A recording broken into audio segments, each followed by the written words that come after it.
Welcome to Wallet Reset, a single mom's journey to financial freedom. In this channel, budgeting feels like a progress and not stressful. Let's reset our wallet, use our money wisely, and honor God with every financial decision. Okay, so before I start, I wanted to show you not only the how, but the why my system is like this, because there is a reason why I don't just put money without thinking. I am following the Dave Ramsey's baby steps, and I'm currently on baby step number 1. So bawat piso is very important. Kaya hindi lang ako naglalagay ng pera. Sinusunod ko talaga yung ginawa ko last video. Tithe, ang inuuna ko talaga muna is tithe and buffer. Kung ano yung matitira after ko mag-allocate dito sa dalawa na to, yun yung ini-split ko sa mga ibang envelope. Tapos, cash lang talaga, as in cash lang talaga. Kasi kapag nakikita ko yung pera na lumiliit, mas nagiging conscious ako sa mga spending ko kumpara kapag nasa BDO lang, nasa Go Up lang, nasa GCash lang, hindi talaga mas effective sa akin yung ganitong setup. Okay, so let's start with sinking fund. Okay, setup ko, ito, na-condense ko na yung cash. Andito yung tablet ko kung saan nandito lahat ng amount na i-allocate ko per category. May plant. Cute lang siya. And then nandito, sa left ko, lahat ng wallets ko. 3 lang naman yung wallet ko. Isang buffer, isang necessity, at variable. Naka-split talaga sila. Anyway, hindi. Sige, fun pala to. Anyway, let's start with the buffer. This week, I am going to cash in 1,000 pesos. Yes, nasabi ko sa last video, I am behind dahil maliit yung pay ko last week. And hindi ko yun na-anticipate. And okay lang yan. Bawi tayo next month. Medical. Yeah, bibili ako ng vitamin ng firstborn ko. And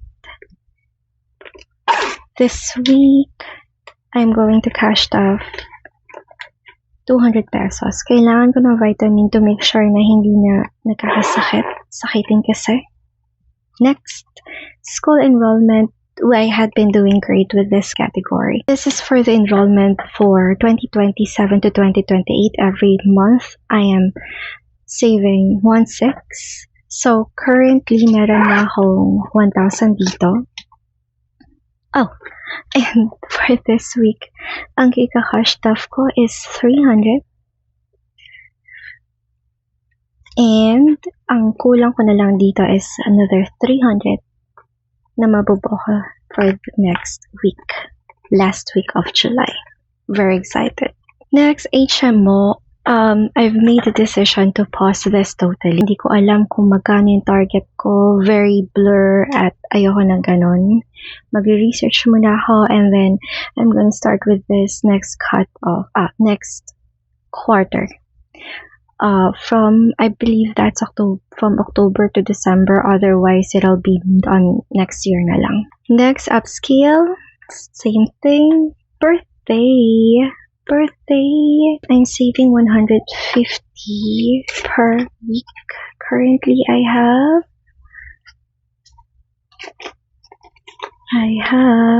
1, 2, 3, 4, 50.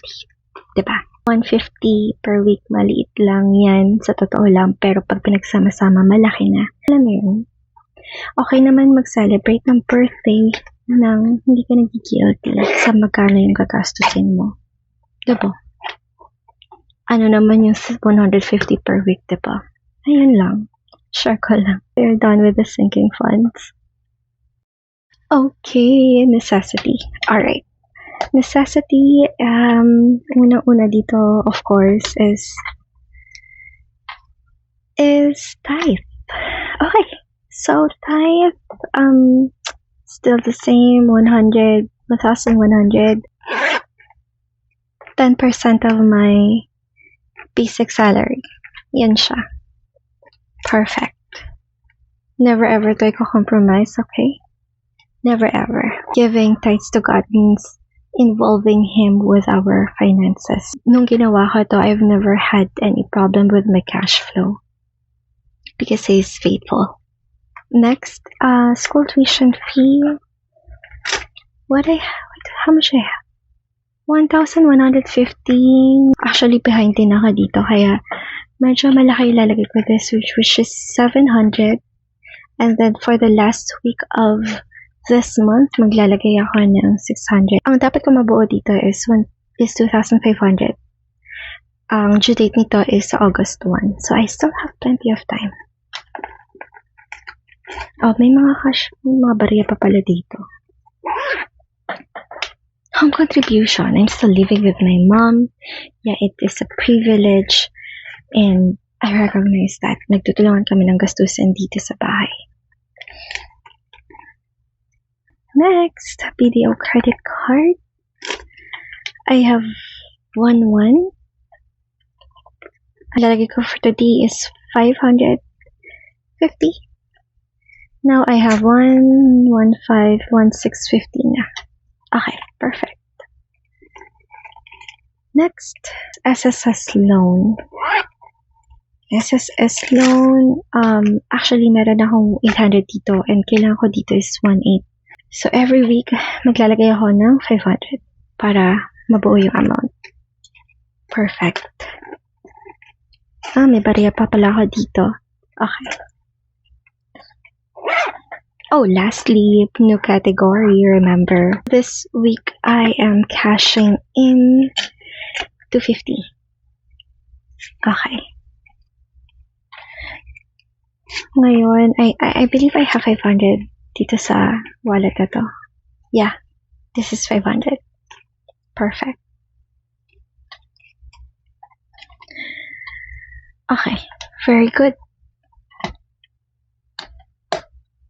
Perfect. Ayusin natin. Okay, let's move on. Last wallet, which is the variable. Let's start with milk. 1, 2, 3, 4, 5, 6, 7, 8, 9, 10. 1, 2, 3. Okay. Actually, may buo ako eh. 1, 2, 3, 4, 5, 6, 7, 8, 9, 10. Okay, lagay ko na lang dito is buo. Next. Diaper meron pa. Yung stock na meron ako will last up until August 30. Fun! Ito yung pinaka-favorite ko sa lahat, 150. And I'm excited na makabuo ako ng 1,500 out of my fund. Magkano na ba to? 300 pa lang. O malapit na. 1,200 na lang. Kailangan ko lang maging consistent kahit palit yung nilalagay ko per week. Makakabuo din ako. I know. Next, personal care. Personal care 250. Ito-double check ko yung inventory ko mamaya. So, I think it's always the sunscreen kasi yung palaging nauubos. But, yan. I'll double check. Miscellaneous. Yeah. Kailangan ko mag-cash dito ng 1, 2, 3. Okay. Wait. 1, 2, 3. Okay. 300. Okay. Alam mo ba, nag-film ako during my lunch sa work kasi I don't really have time during the day because kailangan ko mag-alaga ng baby.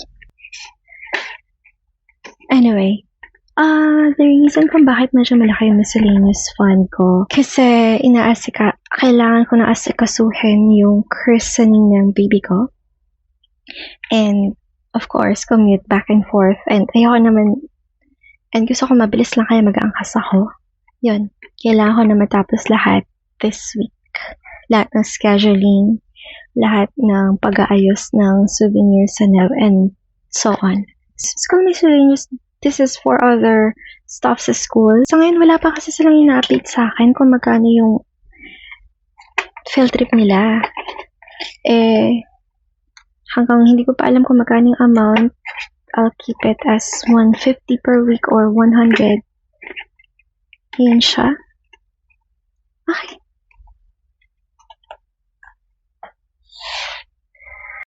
Okay, perfect. Done. Every peso has a place na. No question, no guessing for this week.